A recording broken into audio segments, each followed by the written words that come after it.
Me voy a referir a la violencia contra periodistas y a los procesos de impunidad que han seguido a los crímenes cometidos contra periodistas. Me voy a referir al uso del derecho penal para silenciar la expresión disidente o la expresión crítica o la expresión incómoda. Me voy a referir a la censura, ya no directa, pero a la censura indirecta. Me voy a referir a los problemas en materia de acceso a la información y me voy a referir al gran vacío que existe en la región en materia de pluralismo y diversidad en el proceso comunicativo. En algunos lugares de la región, particularmente el crimen organizado,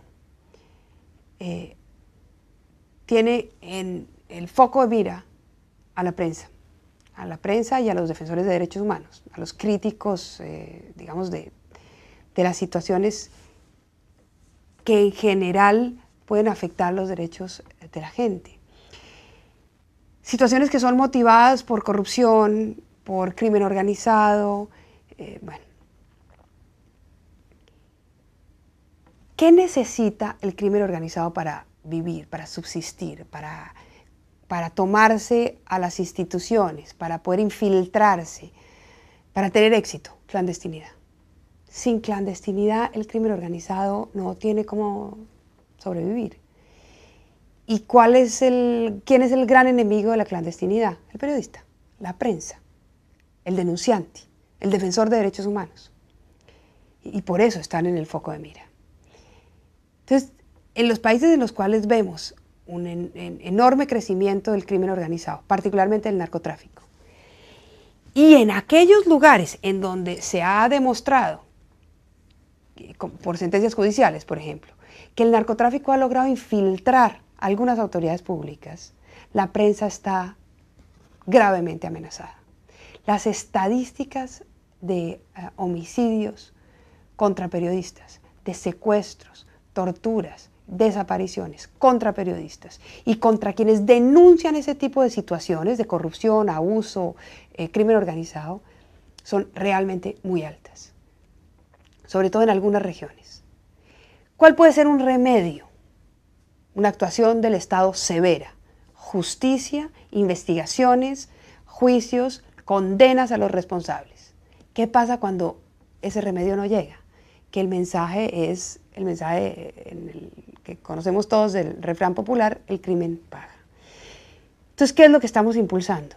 Que los estados sean conscientes de la importancia de proteger a quienes ejercen la libertad de expresión para denunciar ese tipo de situaciones de manera privilegiada, no porque la vida del periodista valga más que la vida de cualquier otra persona que se pueda ver afectada por el crimen organizado en la calle, por un acto de violencia común. No es un problema del valor de la vida de cada uno.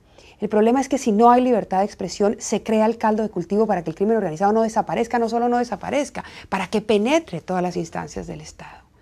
Entonces, pues hay que impulsar procesos de lucha contra la impunidad. Primero, procesos de protección a los periodistas y a los defensores de derechos humanos que denuncian esas situaciones, de prevención de ese tipo de crímenes. Y hay experimentos importantes en algunos países de comités especializados de protección. Cuando hay una evaluación del riesgo y se hace una evaluación muy rápida y es cierto que después de una amenaza puede venir un acto de violencia, pues se activan todos los instrumentos que tiene el Estado para proteger. Eso hay que impulsarlo. No es un lujo tener ese tipo de instrumentos de protección. Es una necesidad en muchos de nuestros estados. Pero además hay que impulsar los procesos judiciales. No puede ser que no haya condenas claras, proporcionadas para las personas que asesinan a quienes los denuncian y que silencian la expresión y que mantienen a la opinión en la ignorancia sobre lo que está pasando y que impiden que haya realmente un trabajo concertado de lucha contra ese tipo de criminalidad.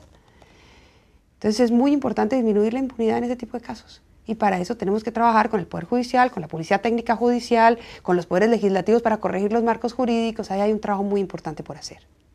En muchos de nuestros países se ha derogado el delito de desacato, que era ese delito absurdo, en virtud del cual el funcionario público, en lugar de ser lo que debe ser, que es una persona sometida a una mayor crítica, que debe tener mayor tolerancia, era una persona especialmente protegida. Entonces no se podía criticar, no lo podían cuestionar, no lo podían ofender, porque de eso dependía la legitimidad del Estado.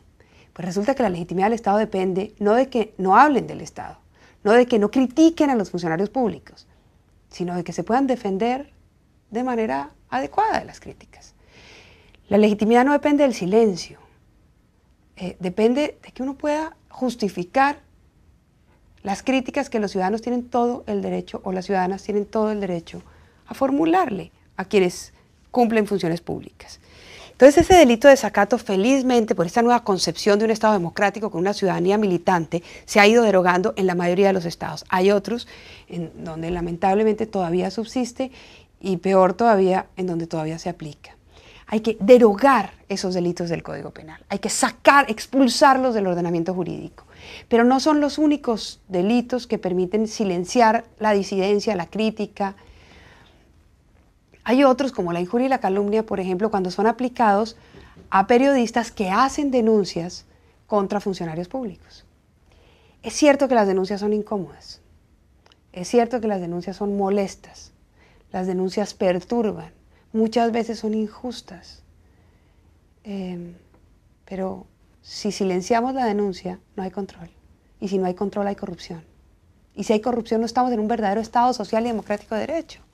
Necesitamos que se tolere la denuncia, incluso cuando la denuncia es inacertada, es molesta, es perturbadora, porque si no protegemos especialmente a quien hace ese tipo de denuncias, a quien cuestiona al funcionario público o la gestión pública, a quien hace un artículo de opinión mencionando, digamos, que no está de acuerdo con una determinada política pública, o a quien hace una investigación periodística denunciando hechos que a lo mejor no había que denunciar, que a lo mejor no eran ciertos. Pero si no protegemos ese tipo de denuncia, tampoco vamos a terminar protegiendo la denuncia que es necesaria para mantener el Estado de Derecho, para mantener el Estado en su curso necesario, digamos, razonable. La libertad de expresión no es para proteger a los que dicen aquello que el Estado está dispuesto a oír, lo que llaman la crítica constructiva. El derecho a la libertad de expresión, sobre todo, es para proteger a aquellos que dicen lo que el Estado no quiere oír, porque si no, no sería tan importante ese derecho. No es necesario un derecho como la libertad de expresión, que tiene mecanismos súper reforzados de garantía, para proteger a los que alaban a los funcionarios públicos. Entonces, los que critican a los funcionarios públicos a través de denuncias son a su turno denunciados por injuria y calumnia. Y resulta que eso lo que hace es que termina inhibiendo las investigaciones sobre corrupción, las investigaciones periodísticas, los artículos de opinión. Por eso lo que hemos sostenido es que hay que derogar el delito de injuria y calumnias, por lo menos en cuanto se refiere a discursos sobre asuntos de interés público, funcionarios públicos, políticas públicas. Pero no es la única forma de criminalizar la expresión. También todos esos delitos que protegen la honra de las ideas o de las instituciones. Por ejemplo, la injuria religiosa, los delitos o la injuria patriótica, digamos, ¿no? El que irrespete los símbolos patrios tendrá una pena. Los sentimientos religiosos o los sentimientos patrióticos son sentimientos que hay que proteger, son sentimientos importantísimos, son sentimientos que hay que respetar. Pero en nombre de esos sentimientos, del respeto a esos sentimientos, no podemos suprimir la libertad de expresión. El debate vigoroso, abierto, libre, plural, sobre todas las ideas y sobre todas las instituciones, nuevamente. Una institución no es más legítima porque yo prohíba que la critiquen. Una institución es más legítima porque puede defenderse de manera airosa, salir de un debate de manera airosa cuando la critican. Ahí es donde se gana la legitimidad, todos los días, demostrando que está cumpliendo con los fines para los cuales las instituciones existen. Y para eso tiene que protegerse particularmente esa crítica. Entonces, los delitos pues, que sancionan la crítica a las instituciones son tan o más peligrosos que el delito de desacato. Pero hay otros delitos, por ejemplo, la sanción desproporcionada a la protesta social. Es cierto que la protesta social, cuando se corta una ruta, se generan unos inconvenientes e incluso puede haber daños. Y es cierto que hay que evitar esos daños y que hay que repararlos, pero de manera proporcionada. La protesta social para muchos sectores de la población es la única manera de expresarse, de manifestar sus intereses, sus ideales, sus necesidades. Si no protegemos la protesta social, estamos silenciando a una parte importantísima de la población que no tiene acceso al debate público a través de los medios. Entonces esos delitos que convierten pues en delito penal gravísimo interrumpir una ruta sin medir realmente el impacto del daño, sin hacer un mínimo juicio de proporcionalidad simplemente para evitar la protesta, tienen que ser erradicados de los ordenamientos jurídicos de las Américas. Las Américas tienen un sistema interamericano de derechos humanos que tiene como fundamento una idea de una ciudadana y un ciudadano militante que sale a la calle, que protesta, que piensa de manera autónoma y que dice lo que piensa. Ese es el ideal que está detrás de todo el sistema interamericano de protección de derechos humanos. Y por lo tanto, ese ideal tiene que ser protegido en los códigos penales de forma tal que se incentive y no que se inhiba a través de normas penales desproporcionadas la expresión. El tercer gran tema, el tercer gran desafío, aparte de proteger a los periodistas y acabar con la impunidad y luchar contra la impunidad, aparte de limpiar el derecho penal de ese tipo de normas que inhiben básicamente a la disidencia, a la crítica, el tercer gran desafío es el que tiene que ver con la censura.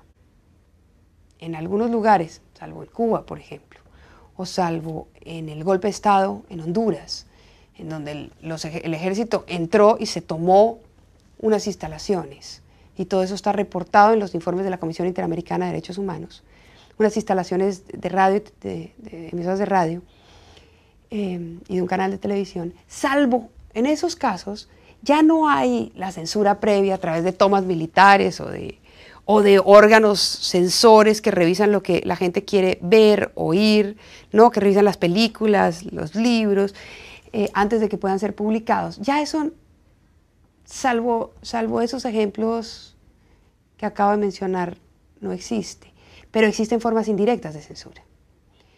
¿Cuáles son las formas indirectas de censura? El uso de los recursos públicos para premiar a los medios que son favorables a los gobiernos y castigar a los medios que son críticos a los gobiernos.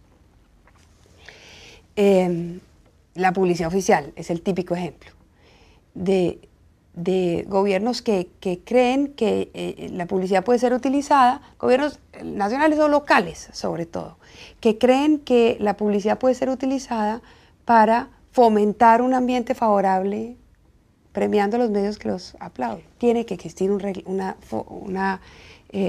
reglamentación adecuada de la administración de la publicidad oficial. Existen casos ya judicializados que son muy interesantes.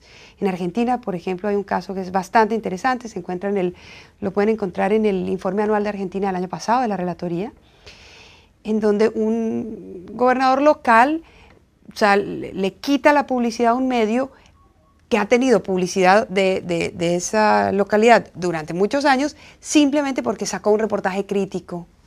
Y era la única razón. Y no pudieron demostrar que había otra razón para suprimir la publicidad. Y lo que dijeron los jueces fue, eso es un acto de discriminación, devuélvale la publicidad. Entonces, hay cómo afrontar eso judicialmente, no es fácil, pero existen formas de hacerlo. Hay organizaciones muy importantes que están trabajando en el tema, pero lo que tenemos que impulsar es una reglamentación de forma tal que todos los gobernantes deban distribuir la publicidad oficial y en general los recursos públicos, subsidios para el arte, para la cultura, etcétera, de una manera que no tenga que ver con la línea editorial, que no sirva para castigar al que me critica, porque hay muchos medios, sobre todo en la provincia, donde no hay un mercado publicitario vigoroso, que viven de la publicidad oficial. Eso hay que reglamentarlo, pero no es la única forma de censura indirecta. También el control, las facultades regulatorias de los estados. Los estados tienen y deben tener facultades para regular la radio y la televisión, porque la radio y la televisión utilizan el espectro electromagnético, que es un bien de todos y que debe ser regulado, porque no puede haber, porque hay unas franjas, no puede haber pornografía a cualquier hora y por supuesto nunca podría haber pornografía infantil y los estados incluso pueden restringir ese tipo de discursos para cables o sistemas cerrados. Hay una regulación que se puede implementar. Pero cuando esa regulación es utilizada, no de buena fe, no sin discriminación, no para cumplir bienes protegidos por los sistemas de derechos humanos, sino para castigar al que tiene un discurso crítico, al que se opone al gobernante, pues es otra forma de censura indirecta. Cuando cada vez que un periódico saca un reportaje crítico, le mandamos todos los inspectores de cualquier cosa, Hacienda o de lo que sea, o restringimos la capacidad de una radio para emitir porque hizo un reportaje que no le gustó al Estado, entonces le cambia las condiciones de uso de la radio, o cuando suprimimos una cadena de televisión porque simplemente tiene una posición crítica, alternativa, distinta, pues ahí hay formas de censura indirecta. Los estados lo que tienen que demostrar es que el uso de esas facultades regulatorias no fue hecho de manera discriminatoria, teniendo en cuenta la línea editorial, sino de conformidad con los fines legítimos que de buena fe el Estado establece y el derecho establece para cumplir, para satisfacer otros derechos y otros bienes que también merecen protección. Entonces hay muchas formas de censura indirecta y tenemos que afrontarlas. El cuarto tema es el tema de acceso a la información. En el tema de acceso a la información hay unos avances extraordinarios, extraordinarios. Pero también tenemos desafíos. Pasar de una cultura del secreto, en donde la lógica es que al funcionario público no lo interroguen, digamos, no le pregunten, no lo distraigan, porque eso impide el adecuado cumplimiento de las funciones, a una cultura de la transparencia activa, a una cultura en donde el Estado se debe al ciudadano y por lo tanto preguntarle por una información no es distraerlo, sino es generar esa relación dinámica entre el Estado y la ciudadanía, en donde la ciudadanía es la dueña del Estado, digamos, es la que manda sobre el Estado. Y por lo tanto tiene derecho a pedir cuentas y a pedir información y a exigir que le cuenten cómo se han cumplido los fines y cómo puede satisfacer sus derechos. En esa nueva lógica de una ciudadanía militante, de un ciudadano que pregunta, cuestiona, quiere saber, y de un Estado al servicio de ese ciudadano, y no de cualquier otra causa. En esa lógica el acceso a la información se convierte en un elemento esencial. Entonces, los avances que existen hay que rescatarlos, pero la tercera parte de los países tienen marcos jurídicos de acceso a la información y el resto, me refiero a los países de la región, y el resto no. Entonces tenemos que impulsar esos marcos jurídicos. De hecho, la OEA está elaborando una ley modelo de acceso a la información con participación de la Relatoría y de distintos órganos entidades internas de la Organización de Estados Americanos, y hay reportes, digamos, de distintas entidades internas sobre el materia de acceso a la información, particularmente el reporte de la Relatoría, si me permiten la propaganda de este año, que se hace público en mayo, ahora esta semana o la semana entrante se debe estar haciendo público, que tiene todo un capítulo de acceso a la información. Ahí tenemos también desafíos. El acceso a la información no solamente es un marco jurídico que obliga al Estado a entregar la información, sino que hay que implementar ese marco jurídico. Y eso cuesta dinero. Y eso además supone una transformación de la cultura política, en donde la transparencia no es un riesgo, es un seguro. Y yo no arriesgo al Estado cuando lo hago transparente. Yo aseguro que estoy cumpliendo las funciones para las cuales el Estado existe. Entonces, hay desafíos importantes que van a ver ustedes reflejados en el informe que les menciono.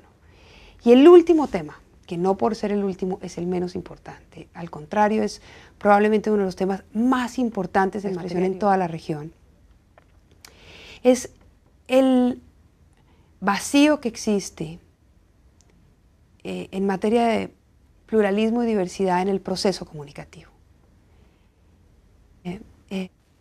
hay muchos sectores de la población tradicionalmente marginados de las ventajas, digamos, del modelo económico o del desarrollo, que simplemente no pueden ingresar al proceso comunicativo. En la mayoría de los estados de la región no sabemos qué opinan los pueblos indígenas sobre su relación con la sociedad hegemónica. No sabemos cuáles son las necesidades o las alternativas exitosas de gestión colectiva de comunidades pobres, que han logrado superar tragedias o circunstancias de pobreza dramáticas por esa acción colectiva, y no las pueden comunicar. Y no pueden contarle al resto de la sociedad cuáles son sus necesidades. Y no pueden participar de ese debate democrático. ¿Qué sabemos de las comunidades afros del Pacífico de Sudamérica? Muy poco. De las madres cabezas de familia de escasos recursos, que en todo el continente tienen que tener 3 jornadas para simplemente alimentar a sus hijos y poco más. ¿Qué sabemos de sus necesidades, de sus intereses, de sus alternativas de gestión? Nada, porque no pueden ingresar a ese proceso. Tenemos que implementar normas antimonopolios para garantizar diversidad de voces, pero además tenemos que garantizar políticas de diferenciación positiva o de acción afirmativa para que esos sectores marginados puedan ingresar al proceso comunicativo. Necesitamos una radio y una televisión privada, vigorosa, pero también una radio y una televisión comunitaria vigorosa.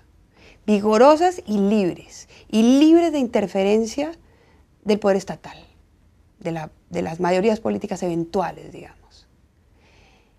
Y una radio y una televisión comunitaria libre también de las presiones económicas.